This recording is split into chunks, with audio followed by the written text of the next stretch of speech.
Makamu mwenyekiti wa Chama cha Demokrasia na Maendeleo Chadema Tanzania Bara, Mheshimiwa John Heche amevitaka vyombo vya dola na mamlaka nchini kuacha kutumia vitisho dhidi ya viongozi wa upinzani, akisisitiza kuwa hakuna mwanadamu atakayekuwa na mamlaka ya kuishi milele duniani. Heche ametoa kauli hiyo Mei 17 mwaka 2026 mjini Geita wakati akihutubia mkutano mkubwa wa hadhara, ambapo amewasuta watu wanaotumwa kuwavizia na kuwarekodi viongozi wa chama hicho asubuhi, mchana na jioni kila wanapofanya shughuli zao za kisiasa. Mwanasiasa huyo ameeleza kuwa vitisho hivyo vinakuja kwa sababu ya kuikosoa serikali katika mambo ya msingi, ikiwemo kushindwa kukuza uchumi wa ndani hadi kufikia hatua ya kuagiza bidhaa ndogo kama maziwa kutoka nchi ya jirani Rwanda, ambayo ni ndogo kijiografia kuliko mkoa wa Kagera.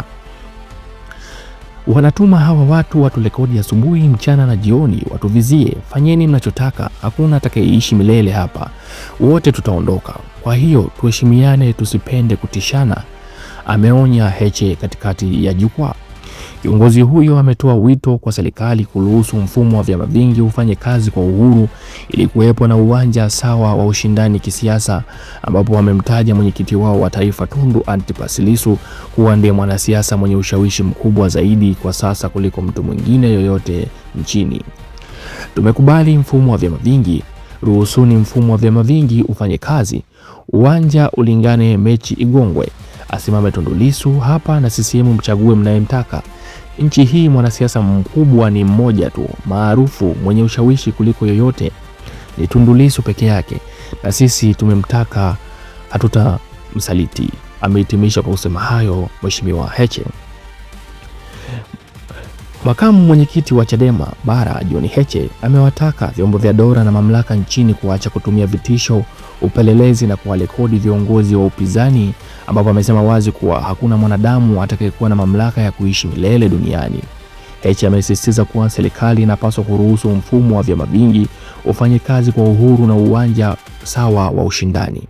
Amemtaja Lissu kuwa mwanasiasa mwenye ushawishi mkubwa zaidi nchini na kuapa kuwa Chadema haitamsaliti. Kauli hii inakuja wakati wa mvutano mkubwa wa kisiasa nchini, ambapo katika mkutano wa hadhara Geita, John Heche alisema kuwa vyombo vya dola na watu wanaotumwa kuwavizia na kuwarekodi viongozi wa Chadema asubuhi, mchana na jioni wanapaswa kuacha mara moja, na pia alisema fanyeni mnachotaka, lakini hakuna atakayeishi milele hapa duniani, tuheshimiane, tusipende kutishana.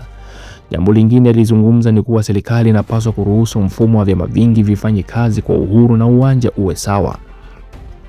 Akasema asimame Tundu Lissu hapa na CCM wachague wanayemtaka. Mwanasiasa mwenye ushawishi mkubwa zaidi nchini ni Tundu Lissu pekee. Chadema haitamsaliti Lissu na itaendelea na mapambano ya haki.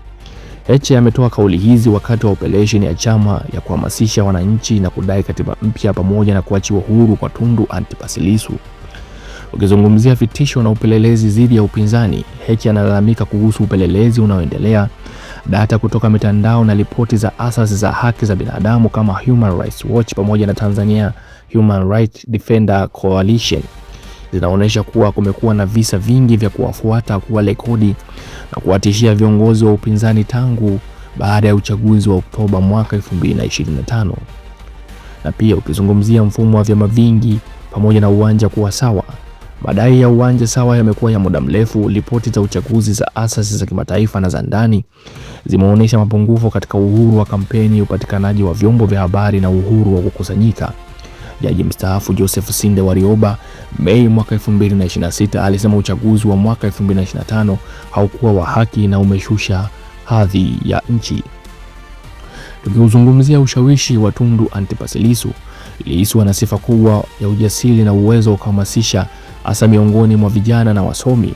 Hata baada ya kushikiliwa kwa zaidi ya mwaka mmoja, jina lake bado linavuma sana mitandaoni na katika mikutano ya hadhara. Hii inathibitisha madai ya Heche kwamba Lissu ni mwanasiasa mwenye ushawishi mkubwa. Kauli hizi zinakuja baada ya operation ya Chadema za Free Tundu Lissu na katiba mpya, na pia inakuja baada ya ofisi za msajili wa vyama kufitishia chama cha Chadema. Na pia kauli hizi za John Heche zinakuja baada ya kauli za viongozi kama Jaji Warioba na Nape Nnauye. Je, hii ina maana gani kwa taifa? Kwa upande wa serikali, kauli hii inazidisha shinikizo la ndani na inaweza kuasili taswira ya utawala, na kwa upande wa Chadema inaimarisha msimamo wa chama na inaweza kuongeza uungwaji mkono wa umma, na kwa upande wa demokrasia inasisitiza hitaji la uhuru wa kisiasa, hekima na uheshimiano kati ya pande zote. Na kwa upande wa umma inakumbusha kuwa mamlaka si ya kudumu na viongozi wanapaswa kutumia madaraka kwa hekima na haki. John Heche amesema ukweli muhimu: hakuna mwanadamu anayeishi milele. Mamlaka yanapaswa kutumiwa kwa hekima na haki, si kwa vitisho na upelelezi. Kuwaogopa na kuwafuata viongozi wa upinzani kuna haribu imani ya umma na inaweza kuongeza mvutano badala ya kuleta utulivu. Madai ya uwanja sawa na wa kisiasa ni halali. Mfumo wa vyama vingi unaweza kufanya kazi vizuri tu kama hakuna ushindani wa haki, uhuru wa kujieleza na kutokuwepo kwa vitisho. Kumshikilia Lissu kwa muda mrefu na kutoa ripoti ya tume ya Jaji Chande hadharani kunazidisha mashaka.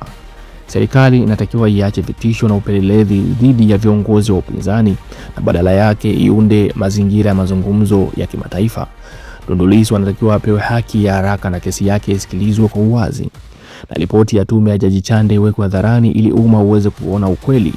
Na pili, viongozi wa pande zote waheshimiane na kuweka maslahi ya Watanzania mbele ya maslahi ya chama.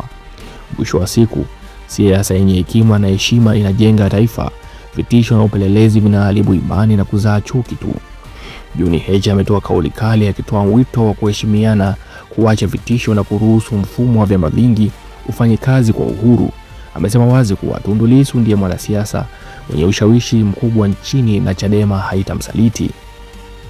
Tanzania inastahili uongozi wenye hekima na haki. Tuheshimiane na tujenge taifa bora.